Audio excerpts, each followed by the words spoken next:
Hosty dnešních otázek jsou lídr hnutí ANO, ministr financí, vicepremiér Andrej Babiš. Vítejte po čase otázky. Hezký dobrý den. Dobrý den vám i divákům. A vítám i prvního místopředsedu TOP 09, exministra financí Miroslava Kalouska. Vám přeji hezký dobrý den. Hezkou neděli, děkuji za pozvání. Pánové, kdy jste se naposledy přistihli při tom, že byste korigovali to, zda nevypadáte jako anti-Kalousek nebo anti-Babiš? Pane ministře, začněme u vás.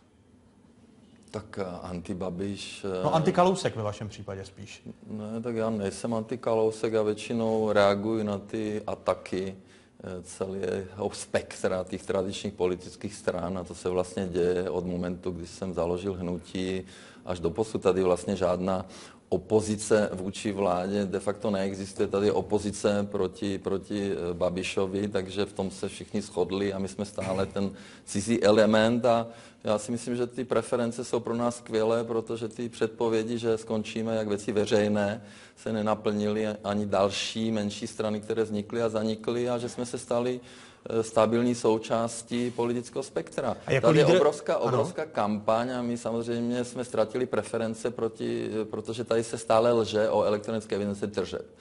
Myslíte, že proto se začínáte stávat středově levicovou stranou a konkurujete si v přelivech se sociální levice. My jsme důkazem toho, že lidi moc nevnímají levici a pravici. My jsme strana selského rozumu, strana, která přináší řešení a která řeší věci. A samozřejmě historicky si můžeme vykládat o tom, jak nám pravice vlastně navýšila daně, jak pan Klaus zavedl socialismus bankovní, nebo jak pan Zeman levičák privatizoval banky. Takže já myslím, že lidi to tak nevnímají a vnímají hlavně to znechucení ty politiky 25 let po listopadu a hlavně proto naše hnutí uspělo a my se snažíme samozřejmě nesklamat, když určitě jsme demokratické hnutí a občas se u nás vyskytne nějaký člověk, který nám právě nedělá, alebo dělá ostudu. Takže já si myslím, že to úspěch, že... Promiňte, o tom ještě v těch otázkách bude řeč, ale kdybyste mi odpověděl na tu původní otázku, sám sebe nekorigujete, že si říkáte, raději nebudu o Miroslavu Kalouskovi mluvit, protože můžu vypadat jak anti-Kalousek. Ale já vždycky reaguju na tě. Jenom reagujete. Já jako jediný program pana Kalouska jsou lži o Babišovi. On lhal ohledně procesu z STB, nikdy jsem nespolupracoval. Lže o biopalivách, nemám žádné dotace. Lže o tom, že jsme mu nedali rozhovor, přitom sám rozhovor dal. TOP 09 lže, že jsem vyšetřoval v rámci Agroteku. Takže to jsou samé lži od rána do večera. Lže o tom, a proč na to musíte reagovat? Promiňte, proč na to musíte reagovat? No, protože celý život já jsem žil na podání ruky. A já jsem v šoku, když někdo takto může lhát a říkat, tohle je flaška Coca-Coly. A on vás bude to říkat, on to takhle říká. Takže to jsou všechno samé výmysly a dneska vlastně TOP 09 a pan Kalousek nemá žádný program. Jenom lži o Babišovi. A to je od rána do večera. A samozřejmě, když to opakuje 100krát v té sněmovně, tak některý lidi tomu uvěří. A já jsem o tom přesvědčen, že to vyvrátíme a těším se, že konečně se vrátí mezi lidi a příští rok bude kampaň a hlavně si myslím, že o budoucnosti této země rozhodne příští kampaň do parlamentních voleb. Pane místopředsedo, otázka pro vás. Sám sebe korigujete, abyste nebyl anti-Babiš? Já snad nebudu reagovat na tenhle ublížený pláč, který tady teď zazněl, ale anti-Babiš je mediální zkratka. Pokud ji přijmeme, tak je to odpor proti jinému uspořádání státu, než který spočívá ve volné soutěži politických stran, které jsou nějak ideově, hodnotově ukotveny. Na tu politickou scénu, a stalo se její jasnou součástí, vstoupilo hnutí ANO bez jasného ideového ukotvení s jiným modelem řízení státu. Tam si myslím, že v podstatě pro ten svůj model použil pan předseda celkem trefnou zkratku řídit stát jako firmu. Několikrát to opakoval. To je korporátní model řízení státu. Korporátní model řízení státu, jenom připomínám, že stál u kolébky italského fašismu. Promiňte, ale kdybych vám namítl, že Andrej Babiš jako lídr a úspěšný podnikatel jenom zvolil i model vzniku své politické strany nebo hnutí, jako jste ho zvolili vy s Karlem Schwarzenbergem. To znamená, je to víc věcí, které vás dva spojují, než které vás rozdělují. No, já teď nevím, co by nás mohlo spojovat. Například to, jak jste založili nové politické strany, které se staly... Já jsem je založil. On vzal půlku KDU-ČSL, takže on ukradl... Můžu vám odpovědět, nebo jsme se teď... Půlku KDU-ČSL, to je velký rozdíl, pane redaktore. A propos jenom na tu poslední připomínku, když vznikla TOP 09, tak bývalých členů KDU-ČSL tam byly 4%. Jo. Ze všech těch členů tenhle poměr zhruba zůstává. TOP 09 je, a já si toho vážím, dnes počítána mezi tradiční politické strany, byť trvá velmi krátkou dobu, jenom 5 let. Dokonce i pan předseda Babiš, když se vymezuje proti všem tradičním politickým stranám, tak nás mezi ně zahrnuje, byť jsme tady teprve 5 let. On tam zahrnuje Kalouska. Proto jsem se ptal na Antikalouska. Právě proto, že my jsme skutečně vznikli jako tradiční demokratická politická strana, která se pozná podle toho, že má své jasné hodnotové ukotvení, svoji jasnou vizi společnosti, která vyhovuje vždycky jenom určité části té společnosti, protože ve společnosti se střetávají různé protichůdné zájmy, rovnostářství proti výkonu a tak dále. Proč to není vidět na konkrétní politice? Například předkládáním návrhů zákonů, které by byly alternativní k vládní politice, a ne jen vymezováním se, že jeden lže nebo druhý lže. To je přesně ten problém, který dnes nakonec dospěl ke střetu v určitému ve sněmovně. Opozice předložila 60 návrhů zákonů, se kterými se koalice vypořádává tak, že je vůbec nepřipustí na program schůze. Takže nás už to přestalo bavit a když chce za každou cenu koalice protlačit návrh svého koaličního poslance, nikoli vlády. Vláda dobře, vláda musí vládnout. Ale svého koaličního poslance, tak říkáme ano, ale slušný člověk ve frontě nepředbíhá. A právě proto, abychom nemuseli poslouchat tyhle výtky, že nepředkládáme své vize, své návrhy zákonů, tak říkáme, nedovolíme projednat žádný návrh koaličního poslance dřív, než se projednají ty naše opozice. Ale to je strašně, můžeme skákat do řeči. Můžeme si skákat, takhle, domluvme si. Budeme si skákat do řeči. Jestli si budeme skákat do řeči, jak si skákejme. Osobně bych si spíš přál, abyste mluvili stručněji a odpovídali na otázky. Ano. Já bych rád se vyjádřil. Celá sněmovna je blokována panem Kalouskem. Podle toho, jestli jde na koncert, tak se dělá po 19 hodině, v pátek se končí hned polední, podle toho, jakou má náladu. Počkejte, to je sněmovna tak slabá, že záleží na koncertu Miroslava. Promiňte, že záleží na koncertu Miroslava Kalouska. Je absolutně nenormální v tom, že tam pan Kalousek vystoupí a může mluvit 2-3 dní, týden, kolik de facto chce. No, ale to můžete a i vy. Naši koaliční partneři nechtějí upravit ten jednací řád, protože říkají, no jednou budeme v opozici, tak proč bychom to dělali? Ta sněmovna je paralizovaná, my nemůžeme pracovat, my nemůžeme přijímat tě zákony, on to blokuje, ale já bych chtěl říct, že tady opozice funguje jedině jako systém antibabiš. Teďka na poslední sněmovně ještě se zastával, pan Kalousek se zastával pana premiéra, pana poslance Šincla, pana hejtmana Nováka, nikdy nenapadá, když on je teda pravicová strana, proč nenapadá levici? Já nejsem jako levice, proč všichni útočí na mě?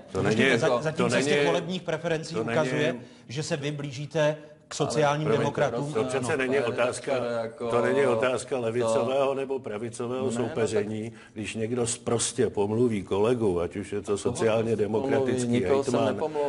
sociálně demokratický hejtman, nebo premiér, nebo pan poslanec Šincl, tak se prostě zastanete kolegy, že byl prostě pomluven. To nemá nic společného s levicovým.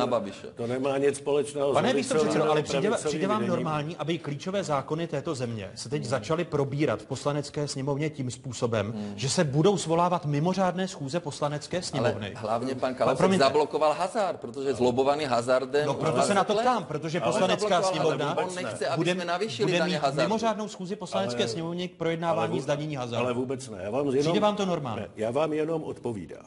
Vy jste říkal, proč vy jenom kritizujete, proč také nepředkládáte své alternativy. A já vám na to odpovídám. My předkládáme své alternativy, které nám koalice zablokuje, byť opoziční poslanci mají stejná práva z ústavy jako koaliční poslanci, tak návrhy opozičních poslanců koalice zablokuje, nedovolí je projednávat. V Babišových novinách je cenzura, to znamená těch možností, jak voliče seznámit se svými alternativami, je opravdu minimum. Počkejte, máte tady další. Pane místopředsedo, vy teď přistupujete na, tak jako Andrej Babiš tvrdí, že Poslanecká sněmovna je blokována tím, jestli jdete na koncert, tak vy zase tvrdíte, že tady je cenzura, když tady máte další množství médií. Jinými slovy, když mi to necháte dopovědět. Abychom mohli voliče seznámit s návrhy zákonů, které jsme předložili, a předložili jsme jich tam už desítky, tak si to prostě musíme nějak vynutit. A vynutit si to můžete jedině tak, že řeknete té koalici, pokud vy nám blokujete naše návrhy zákonů tak, že je vůbec nedáte na program schůze, no tak od nás nečekejte vstřícné projednávání. Jak jinak si máme vynutit dodržení ústavních práv našich voličů, aby naše návrhy zákonů byly také projednávány ve sněmovně? Znovu se ptám, odpověď mi nepromiňte vteřinku. Znovu se ptám. Je cestou toho, aby se svolávaly mimořádné schůze Poslanecké sněmovny, pokud vláda chce projednat zdanění hazardu? Protože jsme minulý týden nic neudělali ve sněmovně kvůli němu. Kdyby to byl vládní návrh, tak ani nemuknu, protože znovu říkám, vládní návrhy mají přednost. Můžu taky něco Já mluvím o poslaneckých návrzích, tvrdím, že tady prostě nesmí být, máme-li mít plnohodnotnou demokracii, že tady nesmí být poslanci první, druhé a třetí kategorie, že slušný člověk ve frontě nepředbíhá a jasně jsme řekli, že návrh pana poslance Volného nejenom projednáme, ale i podpoříme v okamžiku, kdy nám přestane koalice blokovat naše návrhy a projedná je taky. Ano, ale dojde tedy na mimořádnou schůzi.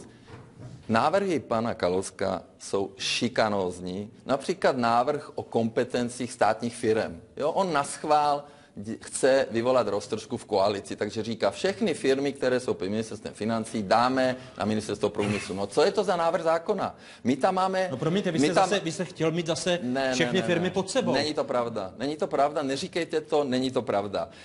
My tam máme novelu pana Volného, která má přinést do rozpočtu peníze. To blokuje pan Kalousek. Blokuje, protože vždycky fandil hazardu a je zlobovaný hazardem.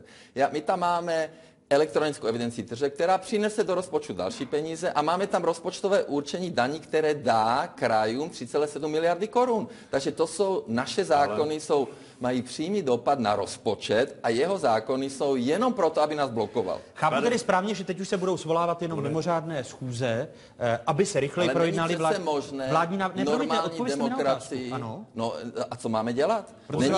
Bude to teď nový model. Pan Kalousek mluvil o parlamentní demokracii. Ano, hnutí ANO v parlamentní demokracii dostalo 1 milion hlasů skoro, jo, od voličů, ano. Takže potom voliči tady zvolili 3 strany, které jsou v koalici a tady 2 strany opoziční, které nedostali spolu ani tolik hlasů, co moje hnutí, tak vlastně nás blokují. Tak co to je za systém? Tohle prosím pěkně, ale já nezpochybňuji. Naše zákony mají přímý dopad na život občanů. My jsme chtěli navýšit důchody, 600 korun jsme chtěli dát důchodcům v prosinci a oni nám to zablokovali. Ano, takže my chceme dát důchodcům větší peníze, oni nám to blokují. To si přímé dopady na život našich občanů. Pane předsedo, nemusíte tady na nás křičet. Dobře, na život našich občanů mají přímý dopad a jejich návrhy jsou jenom proto, aby jsme nemohli ve sněmovně pracovat. Aby jsme tam seděli a poslouchali ty nesmysly a lži pana Kalouska. Chápu správně z vystupování, promiňte, z vás obou, že se teď budou projednávat vládní zákony na mimořádných schůzích. No tak my nemáme jinou možnost a musíme to udělat, protože my máme schválený rozpočet. My máme schválený rozpočet, kde vlastně počítáme s výnosem, když se přijmou ty zákony a když to neuděláme, no tak pan Kalousek bude první, který bude napadat rozpočet a bude říkat, hele, vy tam máte na hazard tolik peněz, ale vy nemáte ten zákon. Já bych to rád dořekl. Zase nás bude kritizovat. Myslím, že vždycky, když nechce slyšet pan ministr to, co mám říct, tak mi skočí do řeči. Tak já bych to rád dořekl. Tady teď vůbec nejde o věcný obsah. My nemáme nic proti návrhu o rozpočtovém určení daní. Řekli jsme jasně, že podpoříme návrh pana poslance Volného.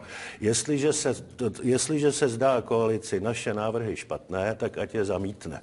Ale ona to řeší tak, Ona to řeší tak, že vůbec neprojednává. To se prostě v demokracii nesmí. Projednají-li naše návrhy zákonů, my budeme moci říct svým voličům, my jsme se snažili prosadit tyhle věci, panu ministru Babišovi se zdály šikanózní, tak je zamítl. To je fér, to je demokracie. Ale není demokracie, když oni vůbec nepřipustí diskuzi o těch našich návrzích a chtějí diskutovat jenom o návrzích svých poslanců. Promiňte, pane ministře. Jejich a půl hodiny mluví o nesmyslech. Před panem poslancem Volným, poslanci KSČM, Úsvitu, před panem poslancem Volným, poslanci KSČM, Úsvitu, TOP 09 a ODS na časové ose předložili 31 návrhů zákonů, některé tam leží už rok a vy jste je nedali na program schůze. Pane místopředsedo, odpovězte mi Slušný jasně, člověk ve frontě nepředbíhá. To jsme slyšeli, nejsme hluší. Ne, vteřinku. Můžete mi odpovědět, jak se postavíte ke zdanění hazardu na té mimořádné schůzi, která se uskuteční příští týden? Ale on nám vyhrožuje, že to neschválí, proto my jsme museli poslouchat 4,5 hodiny pana Laudata a pana Kalouska, jsem vás poprosil protože o to, blokují navýšení daně a lobují pro hazard. Jestli byste mohl vydržet. Já vám rád, a Miroslav Kalousek mi odpovědět jasně na otázku. Já vám rád odpovím. Zákon o novou regulaci hazardu, včetně jiného zdanění, měl pan ministr Babiš předložit v polovině roku 2014. Taky jsem to udělal. V červnu.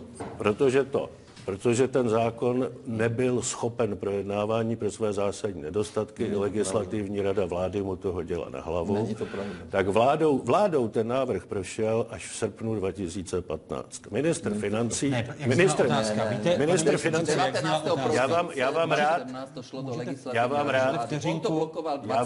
Já vám rád tu... Neblokoval, zvyšoval regulaci hazardu. Já jsem první ministr, který... Chránil hazard celý Jsem první ministr financí, který prosadil zdanění hazardu v roce 2011, ale chránil se. Můžete mi odpovědět? Ne, promiňte, pane vicepremiére. Odpovězte mi. Odpovídám. Ať vám do toho neskočí, ať si něco dozvím. Vládní návrh, který předložila konečně vláda, sice s ročním a půl zpožděním, a proto se dostala do v červnu 2014 jsem ho předložil. Můžete neprovokovat a odpovědět mi, jak se postavíte na mimořádné schůzi poslanecké sněmovny? Vládní návrh podporujeme, také jsme to jasně řekli v mé úvodní řeči, a poslanecký návrh pana poslance Volného, tak jako pan poslanec Volný, nepodporuje ani koalice, protože k němu chce dát komplexní pozměňující návrh.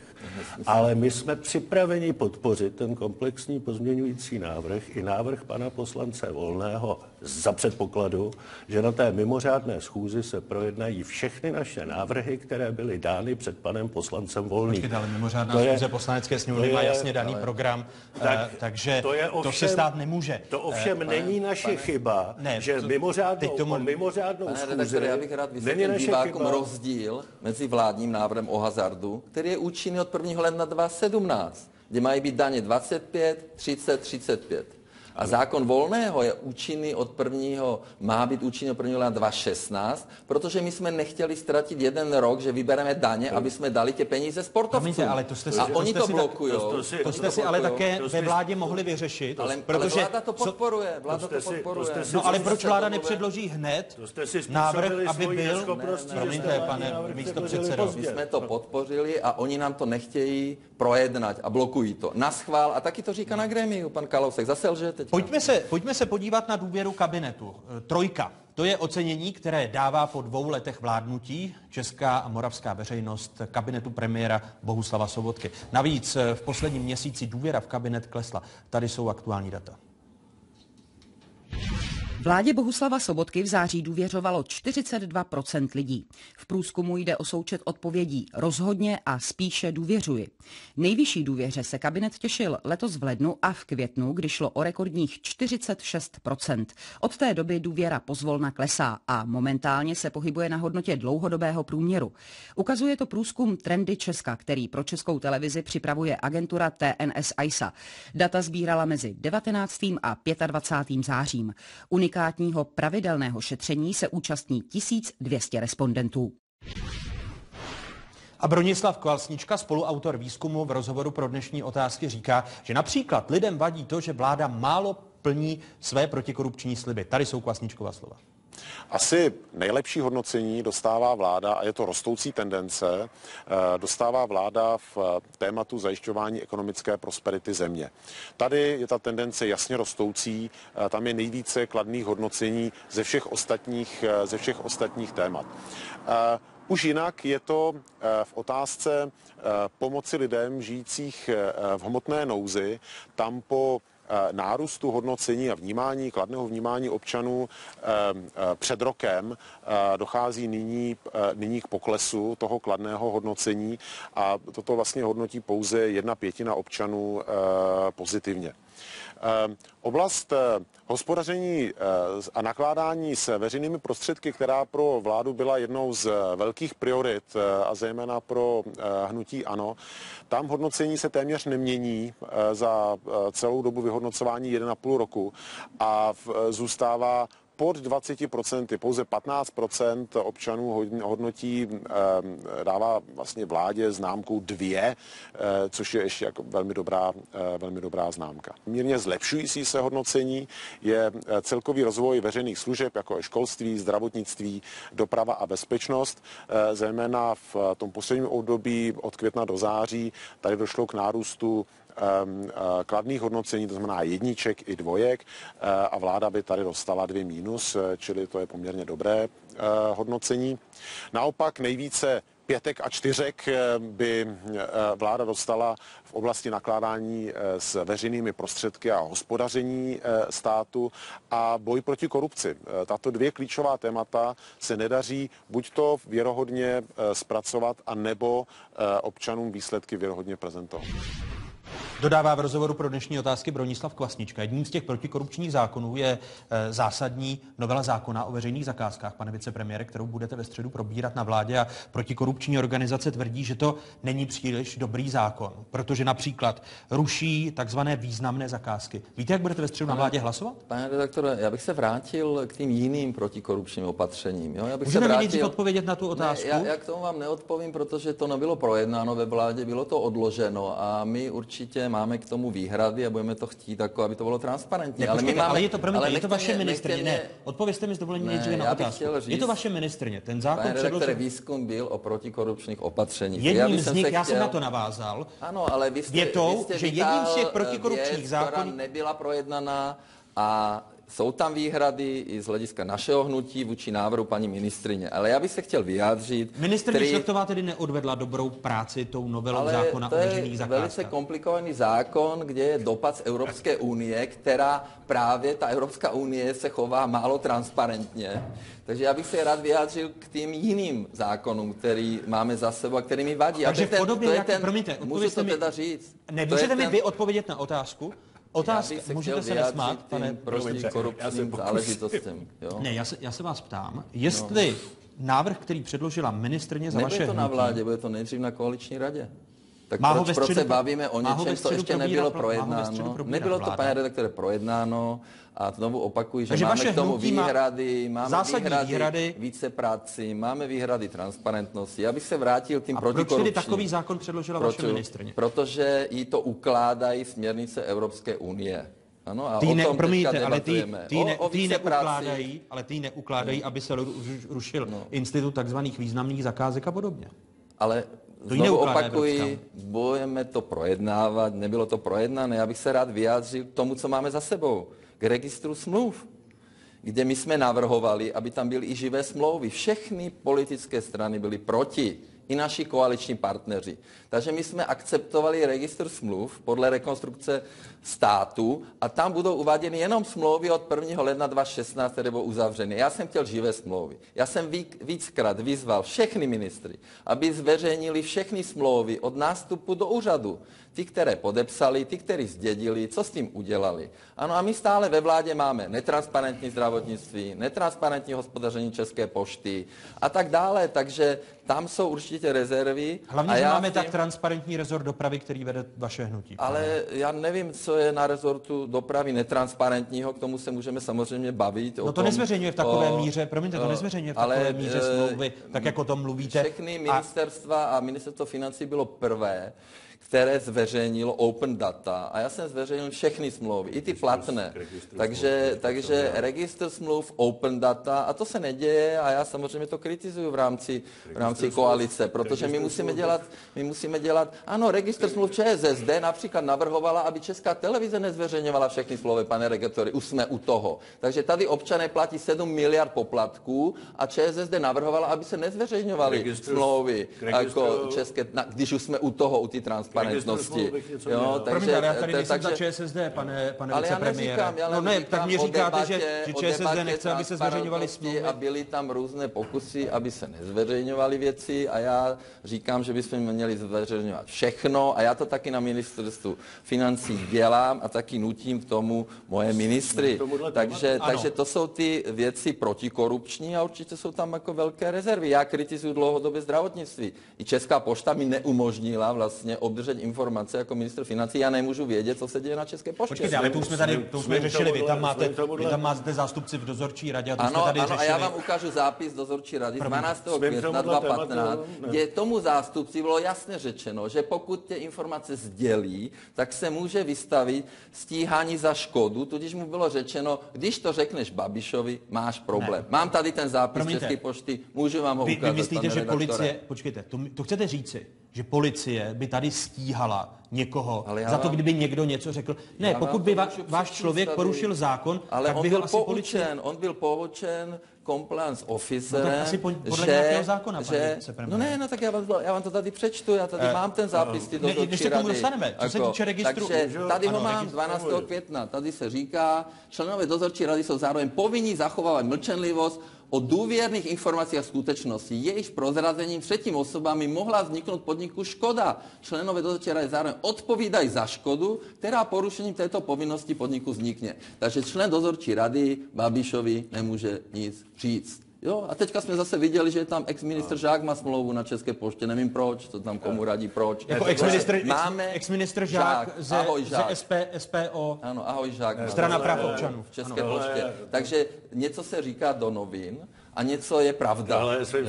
Tohle je svým způsobem mistrovství, já to musím obdivovat. Prostě co teď to, co tady teď předváděl pan ministr, nebo jakým způsobem odpovídal. Prostě to téma je tak se poučte, to jsem zvědav, jestli předvedete jiné mistrovství. To téma je velmi jednoduché. Babišova firma manipulovala zakázkami v České poště. Policie to chce obžalovat. Ale my navrhujeme vyšetřovací komisi. Promiňte, ale vy jste říkal, že se chcete dostat k registru smluv. Já se dostanu k registru smluv. Já jsem jenom chtěl složit kompliment tomu řečnickému mistrovství. Program pana Kalouska lhát. No, tak návrh, který paní ministryně Šlechtová poslala do vlády k veřejným zakázkám, k tomu zatím to, k čemu jsme si přečetli, máme velmi vážné výhrady, uvidíme, co pošle vláda, jak to bude projednávat. Nicméně, pokud by jste ho dostali do sněmovny v této podobě, v této podobě nemá naší podporu. Proč? Vám také vadí to, že se ruší institut významných veřejných zakázek? Ano, je to jedna z věcí, ale těch věcí je tam celá řada. Myslím si, že například soutěžení právních služeb, což se... Nebylo to vyjednáno. Má cenu o tom diskutovat, až to skutečně vláda pošle do Poslanecké pozici, pane redaktore, proč to diskutujeme? Protože to předkládá... Vy neznáte pozici hnutí ANO. Protože paní ministrině za hnutí ANO. Ne, paní ministrině je nezávislá, není členkou hnutí ANO, předkládá to na základě transpozice a aplikaci Evropské unie a my jsme to v rámci našich rezortů taky kritizovali. Počkejte, nemůžete mi říci, jak není paní ministrině Šlechtová vaší ministriní, když vy jste ji navrhl premiérovi. Je naši jako ministriní, je tam za ANO, ale nechápu, proč to dneska diskutujeme. No jako jeden z protikorupčních zákonů. Pane redaktore, nezlobte se, ale vždycky, když mi sebere slovo a nenechá mě to dopovědět, tak já začnu od té poslední věty, kde on mě přerušil. Jo. Takže... Nepodpoříte zákon o veřejných zakázkách nepodpoříme, pokud by byl v tom znění, v kterým ho ministrině za hnutí ANO poslala do vlády. Jak ho vláda zmodifikuje, uvidíme. K registru smluv, ano, ani my jsme nehlasovali pro živé smlouvy z celé řady důvodů, které by mohly vyústit v právní konflikty, ale byla tam jedna velmi pikantní věc, to bych je velmi rád, abychom si všichni uvědomili. nejsou jenom rozpočtové a příspěvkové organizace a státní podniky, které hospodaří s majetkem státu. Majetek státu dostávají taky v desítkách miliard, a je to víc než 60 miliard, soukromé firmy, které dostávají dotace z veřejných rozpočtů. My jsme chtěli, aby ty firmy, které dostávají dotace z veřejných rozpočtů, aby pokud jich dostanou víc než 20 milionů za rok, aby rovněž zveřejnili, co s těmi penězi dělají, aby zveřejnili ty smlouvy. Protože to je fér, to jsou taky státní peníze, to jsou také peníze daňových poplatníků. Ten návrh neprošel poměrně těsně a neprošel jenom proto, že hnutí ANO jako jeden muž hlasovalo proti, celkem logicky, protože bránil podnikatelské zájmy svého šéfa. Jiný důvod. Zase lže, pane redaktore, já vám tady ukážu už jednou provždy, aby lidi věděli, o čem to je. Moje firma za 9 let odvedla do rozpočtu 19,6 miliardy korun a dostala české dotaci 1,9, takže 10krát méně. Já jako Andrej Babiš jsem odvedl za 10 let 305 milionů korun. Ano? A obrat mojich firem se státem je 1,75%. Takže to je další lež, kterou si vymyslel pan Kalousek a dělá to účelově, aby mě napadal. Takže to není pravda. Není pravda, že dotace, které já dostávám, za rok 2014 jsem odvedl do státního rozpočtu 3 miliardy korun. Tady to je. Toto zelené je odvod 3 miliardy korun a dostala moje firmy 360 milionů. Možná by bylo dobré, aby pan Kalousek řekl, kolik dostal dotací pan Schwarzenberg, když on byl ministr financí a dostal 108 milionů korun, když byl předseda strany, ministr zahraničních věcí a první místopředseda vlády 2010 a 2013 dostal 106 milionů díky panu Kalouskovi, ale o tom on nemluví, takže on stále lže a já vám říkám, byl to účelový návrh, aby znovu mohl napadnout Agrofert. Abych vás nenapadal, pane ministře, tak jenom teď odkazuji všechny čtenáře a diváky na ta čísla, která tu zazněla. Upozorňuji, že pan ministr mluvil o státním rozpočtu, nemluvil o veřejných rozpočtech. To jsou odvody za daně, právnický sociální a zdravotní. Proč mi skáče do řeči? Nechat doříct Miroslava Kalouska, jak se vás chce zastat, protože to mě zajímá, poprvé se vás zastane. Že samozřejmě i fondy z Evropské unie jsou veřejné rozpočty, samozřejmě, že i krajské peníze jsou. Z Evropské unie. Já jsem mluvil o českém rozpočtu, to jsou také naše rozpočty. To jsou také naše rozpočty. To jsou jiné pravidla. To jsou nárokové. Pane redaktore, opravdu se může takhle chovat. Jestli ano, tak prosím. Jinými slovy, rozpočty Evropské unie jsou veřejné rozpočty, jsou to naše rozpočty, protože my jsme členská země Evropské unie a ministr financí jako nejvyšší strážce čistoty čerpání těchto prostředků je také jejich největším adresátem. Každý si to prostě... Promiňte, mám největší firmu tady a zaměstnávám 35 000 lidí a platím nejvíc daní a odvádím 3 miliardy do... Promiňte, pane místopředsedo, jste ochoten... Také si to sám kontrolujete a také si to... A to je jediný jeho program. Proto jsem se v úvodu ptal na anti-Babiš, anti-Kalousek. Na ty jeho lži. Bavíme se o protikorupčních opatření. O tom, že Orel Much nelapá. A proč jdete teda mouchy do vašeho pořadu? Protože je to zástupce lidu. Zástupce lidu. Toto je zástupce lidu, tak toto je fakt na tom špatně. Toto je nejskorumpovanější produkt po revoluce, který lže a který tady nakrát miliardy za 20 let a můžete, občané nech si přečtou tuhle knížku od nadačního fondu proti korupce, za 20 let to jsou všechno jeho levárny tady. A toto je reprezentant lidu, no to jste urazil všechny lidi. Všechny občany České republiky jste urazil. On se dostal do poslanecké sněmovně v žádných demokratických volbách. Zatím on se dostal, protože vzal pana Schwarzenberga jako koně dopředu, aby mu nahnal ty hlasy.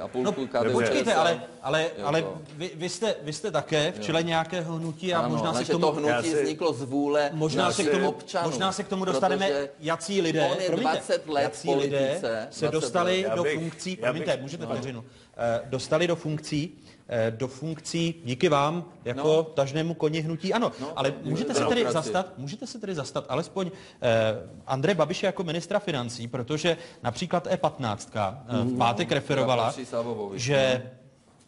Můžete chvilinku nemumlat, děkuji.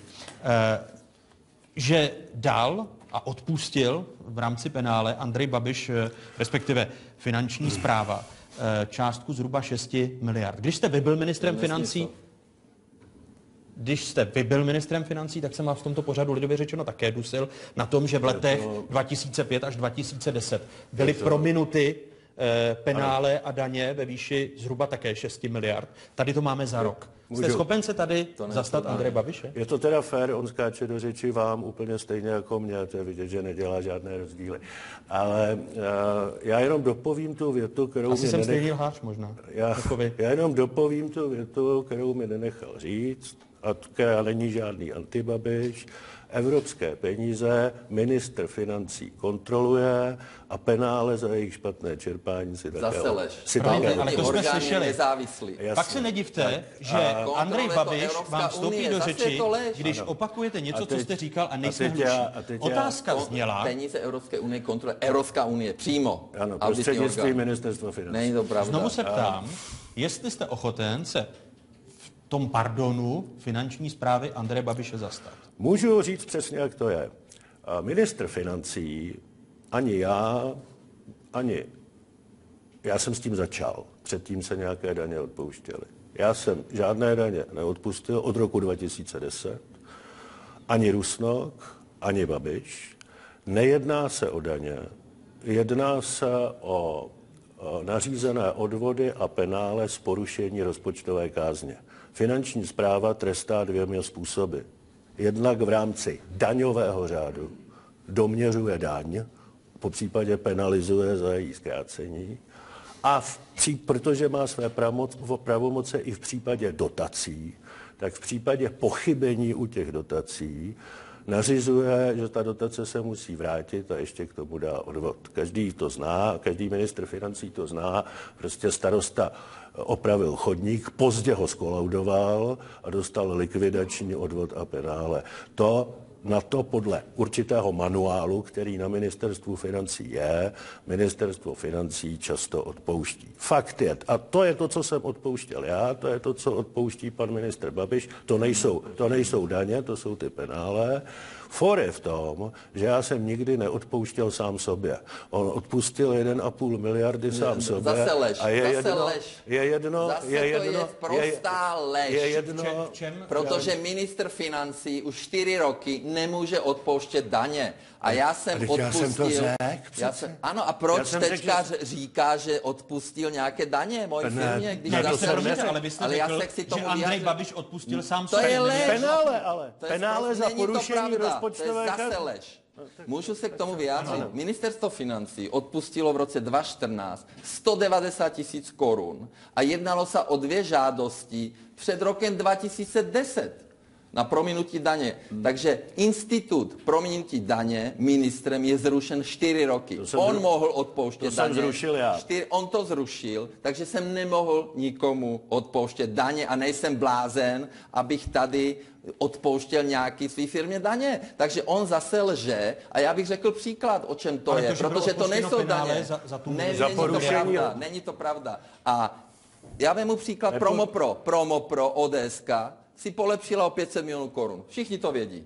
A byla porušená rozpočtová kázeň. Tak dostali penále 550 milionů korun a z toho jim rozkladová komise, a to je na finančním ředitelství, odpustila 250 milionů korun. Takže to jsou ty věci. Takže já žádné daně nemůžu odpustit, je to nesmysl, je to mimo mě a zase tady je nějaký pokus mě kompromitovat.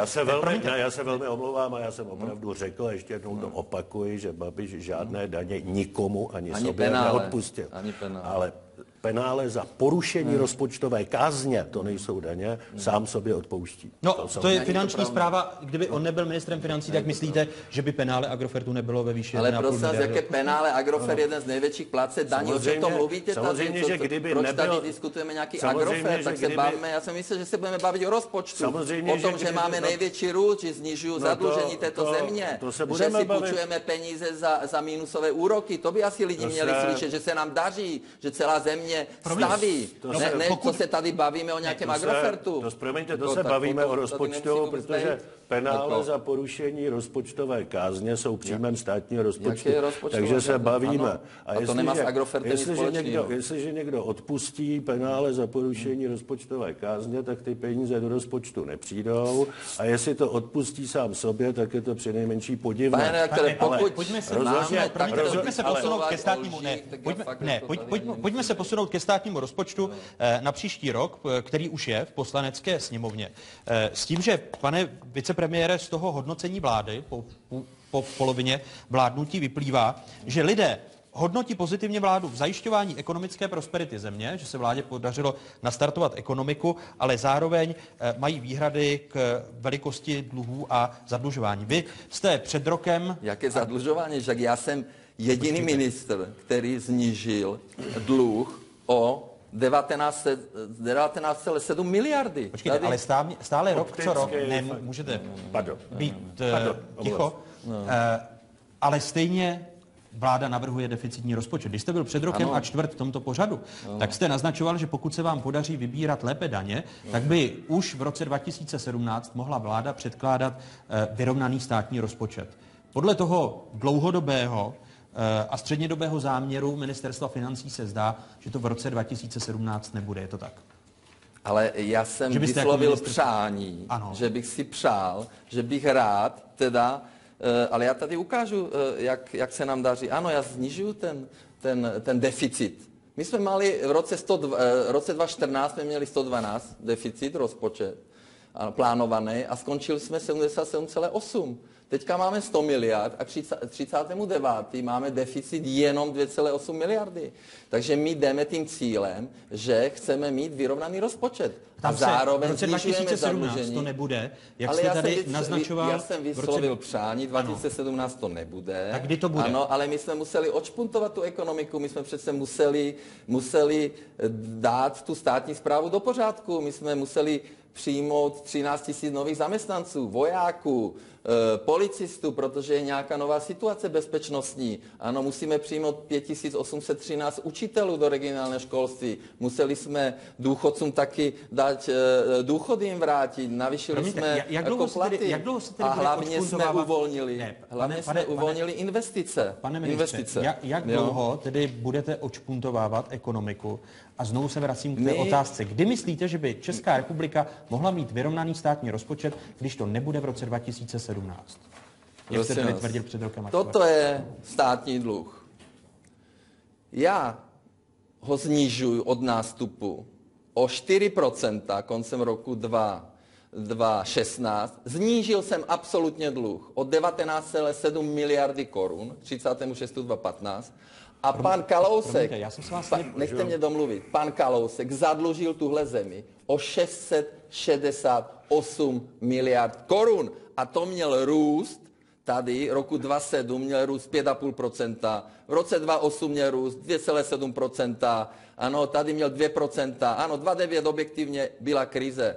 Ale on zadlužil naší zemi 668 miliard za to jeho účinkování jako ministra a já jsem za moje účinkování ministra znížil dluh o 19,7 miliardy a absolutně snižuju dluh o 4 miliardy a půjčuju si peníze za negativní úrok. Já nevím, jestli jste si, pane redaktore, někdy půjčil peníze a ještě vám někdo platí úrok. Ne? To je dost neobvyklý. Náš rating je na úrovni Německa. Snažím se si nepůjčovat peníze a hospodařit se svými penězi tak, abych si nemusel půjčovat, aby mé hospodaření domácnosti bylo vyrovnané. Po něm to chápu, nějaký dluh, který jsem Když znížil, on byl ministr financí, můžete vteřinku, když on byl ministr financí, tak jsem ho tady lidově řečeno dusil na to, jak je možné, že tato země měla deficit tak vysoký v době ekonomické krize. Ale znovu se vás ptám, kdy se tato země dostane k vyrovnanému státnímu rozpočtu, když jste říkal, že při lepším výběru daní ho chcete mít v roce 2017. Ale to kdo bude ve vládě, jestli bude koalice, no, předpokládám, nebo že nebude koalice.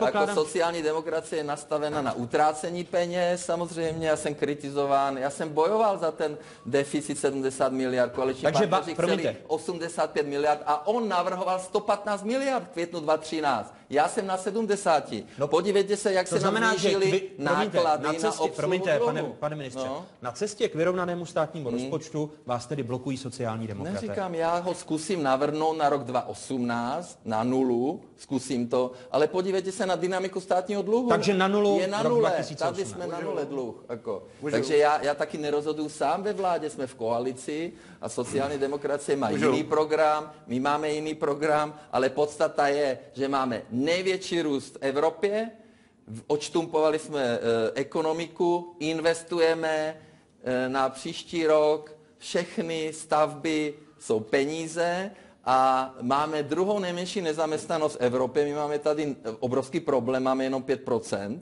a máme 104 000 volných pracovních míst a my potřebujeme hlavně začít dávat víza, protože pokud český občané nemají zájem být zaměstnaný a to je velký problém, problém rekvalifikace, problém profesní struktury, problém teritoriální struktury těch volných pracovních míst, no tak teďka čekají od dubna někteří na pracovné víza pro Ukrajince, pro Nepálce, pro Mongoly, protože my bohužel, naši spoluobčané o to nemá jako zájem. Takže snižujeme dluh, máme největší růst, půjčujeme si peníze ještě tak, že nám platí. Já jsem vydělal na tom v tomhle roce 240 milionů korun, takže to řídím jako firmu a ta firma začíná být velice úspěšná. To znamená, že na rok 2018 tedy posouváte předložení vyrovnaného státního rozpočtu? Ale neposouvám, pane redaktor, já jsem se vyjádřil, že se to přeju. Já jsem neřekl, v roce říkal jste, já jsem se vás zeptal před rokem a čtvrt. Podívejte se na ten záznam. Budu velmi stručný, nebudu tedy přerušovat protiřečníka. A budu citovat důsledně pouze čísla ministerstva financí. Pan ministr Babiš zdědil strukturální deficit z roku 2013 v podstatě na nule. V roce 14 koalice zhoršila na 1,4, byť byla doba růstu. V roce 15 zhoršila na 1,8 a teprve ten příští rok vrací zpátky na to pohoršení roku 14. To znamená, došlo k výraznému zhoršení strukturálního salda, přestože ekonomika roste strukturální deficit. A teď k tomu dluhu. Klesá. Teď ještě, ano, příští rok klesne o 40, ale jenom na ty jedno... Stejně, promiňte, ale stejně jako spotřeba vlády. Ale můžu ještě k tomu dluhu. Já myslím, že každému je úplně jasné, že jestliže každý rok má vláda větší výdaje než příjmy, tak... Není to pravda, máme větší příjmy než výdaje. Můžete zase lže? Jestliže je každému jasné, že každý rok, když má větší výdaje než příjmy, protože to je ten deficit. Deficit vzniká tím, že výdaje jsou větší než příjmy. Tak je možné snižovat dluh opticky, nikoliv fakticky. Rozpouštíte ho tím, že si peníze nepůjčujete, ale rozpouštíte rezervy a ostatní aktiva. Což pan ministr dělá, já jsem rád, že to dělá, protože to může dělat jenom díky tomu, že k 1.1.13 nastartovala legislativně i technicky systém státní pokladny, který v podstatě vytvořil jinou rezervu, než je jenom rezervu z dluhopisu. Jinak samozřejmě čistý dluh roste. A teď vysloveně otázku, pane ministře, řečnickou, a teď to myslím dobře. A to, že jsou teď záporné úroky, není vaše zásluha, ale jsme všichni rádi, že jsou. A vy rozpouštíte všechna aktiva a rezervy, jestli je to rozumné, jestli v okamžiku, kdy v podstatě vyděláváme na tom, že si půjčujeme, jestli bychom neměli ty rezervy spíše vytvořit, protože za to dostaneme peníze, aby jsme si pak nemuseli půjčovat v době, kdy zase za to budeme muset platit. Ale to je řečnická otázka, za to nesete odpovědnost. Je snad poprvé v historii proticyklický. To znamená, že nám se daří dobře, ale zároveň šetříme a jdeme dolů s tím saldem. Ten rozpočet je prorůstový. No promiňte, saldo jde dolů. Ano, jde dolů. Oproti loňskému roku. Máme větší příjmy než výdaje. To není pravda, co říká tady pan Kala. A co jsem tady sdělil? On zinkasoval daně vlastně od důchodců a já je vracím. Já vracím důchodcům 7 miliard za rok 2014-2015. On přijímal zákony, které věděl dopředu, že ústavní soud shodí darovací daň z emisních povolenek. Ano, vybral na daní 7,4 miliardy a já to budu muset vracet. Je to v rozporu s Evropským soudem. Zadržené odpočty. Česká exportní banka, průšvih, který jsme zdědili od něho, já tam mám 4,7 miliardy korun, musím tam zaplatit za jejich průsery. A nemluvím o církevních restitucích, které nás stojí 165 miliard, díky němu. S dovolením, jenom vteřinku, jsme v televizi veřejné služby a podle kodexu bychom měli mluvit slušně. Takže slušně. Ten vulgarismus, který... Co jsem řekl? Nebudu to opakovat, ale... No, to jste mi špatně rozuměl. Já říkám, že vracím. To bylo u Babišů slušně. Tohle. Já nevím, o čem mluvíte. Především ale pan ministr, oproti roku 12, to je poslední rok, kdy jsem byl ministr financí celý rok, zvedá platy veřejným zaměstnancům o 19 miliard a neinvestiční dotace podnikatelským subjektům, kde samozřejmě, a nebudu teď napadat, všichni víme, co jsou to neinvestiční dotace podnikatelským subjektům, téměř o 50%, o 16,4 miliardy. Pikantní na tom je, že v roce 13 pan předseda Babiš ve volební kampani mě jako jeden z mála nekritizoval za to, že šetřím, ale kritizoval mě na to, že jsem málo šetřil na provozu státu, že jsem na mzdách měl ušetřit mnohem víc. A já jsem říkal, ano, vždycky se dá ušetřit ještě víc. A přesto, že mě kritizoval, jak málo jsem šetřil na provozu státu, tak u těch nejcitlivějších položek, které nic nepřinášejí, jako jsou platy na státní úředníky, nikdy v minulosti nedošlo k takové akceleraci výdajů, jako za pana ministra. Promiňte, ale což pomáhá nastartovat ekonomiku. To je také, já nevím, jestli vám můžu odpovědět. Já nevím, jestli je ekonomicky zdravé, že díky politice pana ministra platy v nepodnikatelské sféře předběhly platy v podnikatelské sféře. Jestli nám to připadá fér, že ti, kteří skutečně se starají o ty příjmy do rozpočtu, berou míň než ty, kteří z toho rozpočtu dostávají. Vysokoškolákovi, který má nastoupit na finanční správu 14 000 v Praze. Jo, to jsou ty platy. Tak já vám něco ukážu. Ano. My bereme 13 329 zaměstnanců, protože my potřebujeme stabilizovat tu státní správu. 5812 učitelů. 2480 my potřebujeme policisty, my potřebujeme ochránit naše občany, je nová bezpečnostní situace. Nabíráme vojáky a taky potřebujeme samozřejmě kontrolovat daně. A já bych tady chtěl ukázat, pane redaktor, já bych chtěl ukázat, od roku 2014 do 2016 v pláně odvody a daně je plus 175 miliard a do konce roku 2018 od nástupu je 300 miliard v pláně. Pane ministře, všichni víme, že se vám ty daně vybírat nedaří. Ne, to není pravda. Pojďme, protože už se bohužel nedostaneme k dalšímu zásadnímu tématu, což je elektronická evidence tržeb a doufám, že se k němu dostaneme alespoň při vašem dalším setkání v tomto pořadu. Když se podívám na další věci, které byste slibovali, pane vicepremiére, je opravdu pro vás novinkou, protože za rok budou krajské volby a předpokládám, že tedy těšíte se na to, jak budete objíždět republiku. Určitě, já rád chodím mezi lidi. No. Je to zpětná vazba, taky si dělám ten průzkum, a taky rád vysvětlím lidem, že proč se pohoršila pozice vlády, protože tady někdo lže o migraci. My nechceme žádné uprchlíky, my tady nebudeme mít, nemáme je a to, že nás přehlasovali a tady někdo tvrdí, že jsme udělali málo, ne, my tady ty uprchlíky mít nebudeme a my si vybereme, komu poskytneme humanitární pomoc. Naše české firmy si vyberou, koho chtějí zaměstnávat, ne Brusel. Brusel nám nebude říkat, koho tady máme. Jenom mi řekněte jednu věc, jak budete, nepromiňte, pane takže to je první věc, která poškozuje pověst vlády a je to lež. Druhá je elektronická evidence tržeb, to není proti živnostníkům, to je o narovnání trhu a o tom, že je tu šedá ekonomika, že někteří podvádějí. To se týká všech, ano. A samozřejmě, takže to jsou ty věci, které, když říkáte, že se to týká všech, občané, tak musíme jim to vysvětlit. A já rád půjdu za nimi a jim to řeknu, jak to skutečnosti je. Můžete tedy ještě vysvětlit občanům, protože až budete v Brně před krajskými volbami, tak vám možná budou vytýkat to, jak plníte sliby, když jste říkali, že do firem městských či veřejných půjdou odborníci.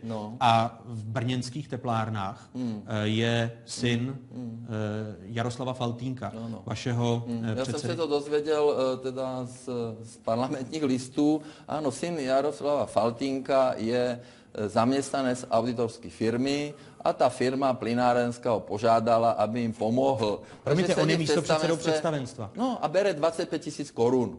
Tak já nevím, tak to znamená, že naši, tak samozřejmě já bych to jako neudělal, ale to je otázka, že našich 2600 členů nemá právo, aby jejich rodinní příslušníci někde pracovali. Bere tam 25 000. Samozřejmě pokud je to velký problém, on zaměstnává trestně stíhaného odsouzeného za daňový podvod Šnábla na ministerstvo, který tam vypaloval arbitrážné firmy, ano, a tak dále. Takže tady pokud pan Faltýnek, nevypadá to dobře, mně se to nelíbí a samozřejmě je to mladý kluk, který dělá auditora, šel tam pomoci, pokud to platí, tak my se budeme chovat jinak a proto i Kleslova odešla z Odejde i mladý Faltýnek?